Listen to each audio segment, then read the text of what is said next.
Voilà, comme son nom l'indique, le CHAR, c'est un centre d'hébergement, d'accompagnement et de ressources. C'est-à-dire que la différence entre les sites d'hébergement et le tourisme, c'est du classique, bien dormir, manger des gambas, aller à la plage, alors que c'est pas ça le but chez nous. Parce que voyager, c'est découvrir l'autre. Découvrir l'autre, c'est mieux se situer. Donc, vivre ici, d'ailleurs de Gorée de manière générale, nous avons opté pour le tourisme chez l'habitant. Notre but et objectif, c'est de promouvoir un peu l'échange, la connaissance de l'autre, dans un cadre où on est très actif par rapport aux questions environnementales. C'est des problèmes du monde. Voilà. Ce site où nous sommes aujourd'hui est un vestige militaire, parce qu'il y a les traces de l'histoire. On peut voir un grand canon là-bas qui a été mis sur place par les Français. On a une belle vue sur 30 km. C'est une île de 300 mètres de large sur 900 mètres de long. Donc voilà, c'est un environnement où il fait bon vivre.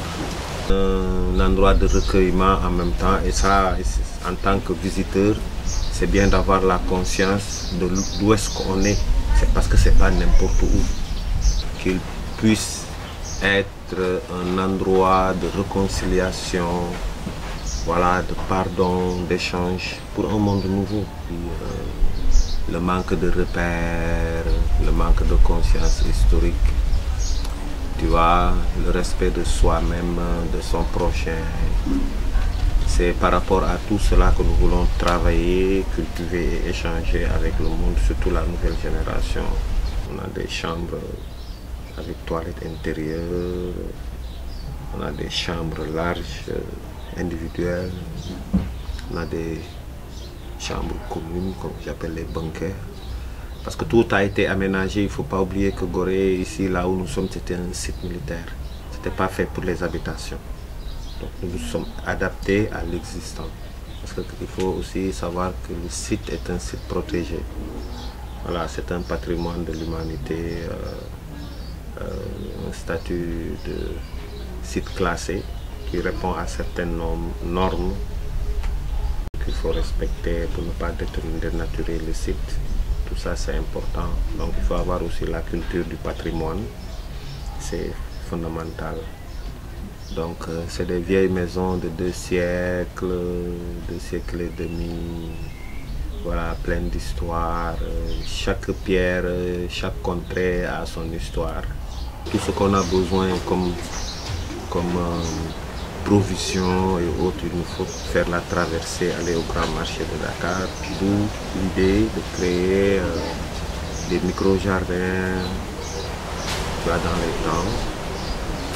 Et bon voilà, c'est ainsi que ça a démarré, c'est devenu agréable, on a produit pas mal de choses et la fibre, on a un grand amour par rapport aux plantes, à la végétation.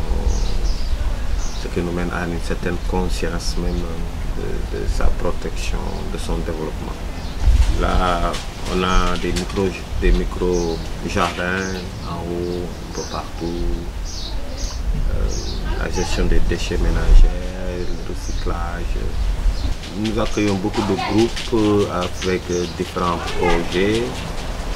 Récemment, c'était des jeunes en formation qui avaient besoin en formation de gestion justement environnementale, des bacheliers qui sont issus de différents, mais qui veulent s'activer sur les questions environnementales. Donc il y avait des professeurs d'université pour la formation et d'autres personnes ressources. Et nous, notre rôle, c'était de créer les conditions de faisabilité, c'est-à-dire l'hébergement, le cadre des ateliers et surtout la nutrition. Tu vois, l'homme souffre de malbouffe et tout ça. Bon, as Rasta aussi, ça il faut le mentionner, je suis Rasta et nous avons une manière de concevoir la vie. Voilà. pensons que nous souffrons aussi de malnutrition, ou l'idée de revenir aux pratiques anciennes, bien manger, en matière de la bonne nourriture, ça concourt au bien-être de soi-même. Là, c'est une conscience, donc c'est aussi quelque chose que nous voulons partager avec ceux qui viennent.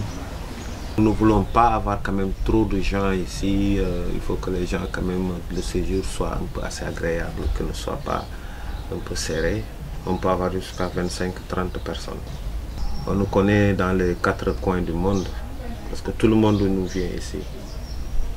Tu vois, en 3 mois, on a reçu de grandes personnalités du monde comme le président Hollande de France, le président Zuma d'Afrique du Sud, le président Obama des États-Unis. Et avant cela, on a reçu Bill Clinton, Yasser Arafat, Kadhafi. Hollande s'est promené comme un simple touriste. Là, c'est le président Hollande. Ah bon, oui, les gens continuent leur chemin. Gorée, c'est ça. Hein. Parce que rien n'est écrit ici pour qu'on sache qui vous êtes.